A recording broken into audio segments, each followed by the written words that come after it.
ದೇವರ ಪರಿಶುದ್ಧ ನಾಮಕ್ಕೆ ಸ್ತೋತ್ರವಾಗಲಿ.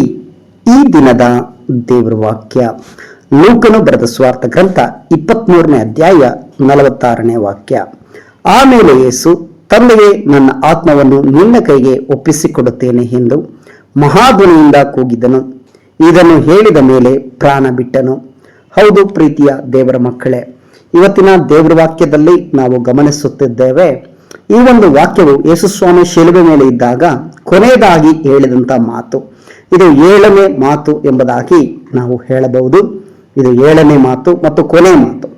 ಅಲ್ಲಿ ಯೇಸುಸ್ವಾಮಿ ಹೇಳುತ್ತಾನೆ, ಆಮೇಲೆ ಯೇಸು, ತಂದೆಯೇ ನನ್ನ ಆತ್ಮವನ್ನು ನಿನ್ನ ಕೈಗೆ ಒಪ್ಪಿಸಿಕೊಡುತ್ತೇನೆ ಎಂದು ಮಹಾಧ್ವನಿಯಿಂದ ಕೂಗಿದನು ಎಂಬುದಾಗಿ. ಪ್ರಿಯರಾದವರೇ, ಯೇಸುಸ್ವಾಮಿ ತನ್ನ ಆತ್ಮವನ್ನ ತಂದೆಯ ಬಳಿಯಲ್ಲಿ ಒಪ್ಪಿಸಿಕೊಡುವುದನ್ನ ನಾವು ನೋಡುತ್ತೇವೆ.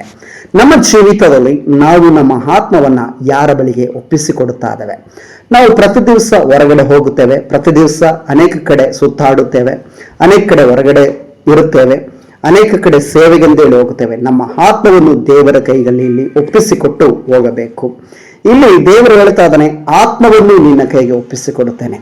ಅಂದ್ರೆ ದೇವರ ಆತ್ಮವನ್ನ ದೇವರೇ ಕೊಟ್ಟಿದ್ದು. ಅಂದ್ರೆ ನಮ್ಮೊಳಗಡೆ, ದೇಹದ ಒಳಗಡೆ ಇರುವಂತ ಆತ್ಮನು ದೇವರು ಕೊಟ್ಟಿದ್ದು. ನಾವು ಪ್ರಾಣ ಬಿಡುವ ಸಮಯದಲ್ಲಿ ನಮ್ಮ ಆತ್ಮವು ದೇವರೊಟ್ಟಿಗೆ ಸೇರುತ್ತದೆ.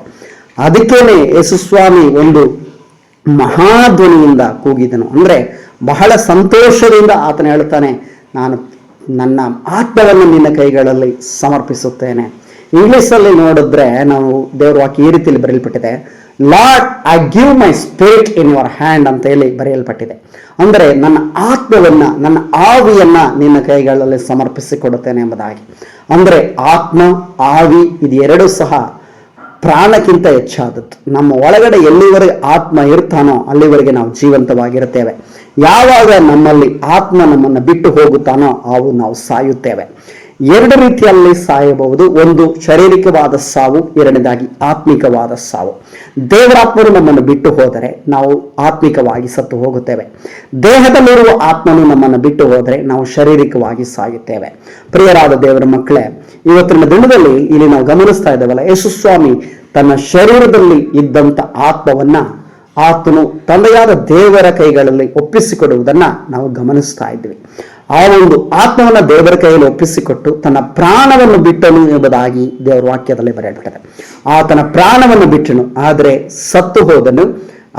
ಮತ್ತೆ ಆತನು ಸಮಾಧಿಯಲ್ಲಿ ಆತನು ಇಡಲ್ಪಟ್ಟನು. ಆದರೆ ಆತನು ಸತ್ತು ಸಮಾಧಿಗೆ ಸೇರಿ 3ನೇ ದಿನದಲ್ಲಿ ಮೃತ್ಯುಂಜಯನಾಗಿ ಆತನು ಜಯ ಹೊಂದಿದವನಾಗಿ ಪಾತಾಳವನ್ನು ಜಯಿಸಿ, ಸೈತಾನನನ್ನು ಜಯಿಸಿ ಮೃತ್ಯುಂಜಯನಾಗಿ ಮತ್ತೆ ಜೀವ ಸ್ವರೂಪನಾಗಿ ಎದ್ದು ಬಂದನು.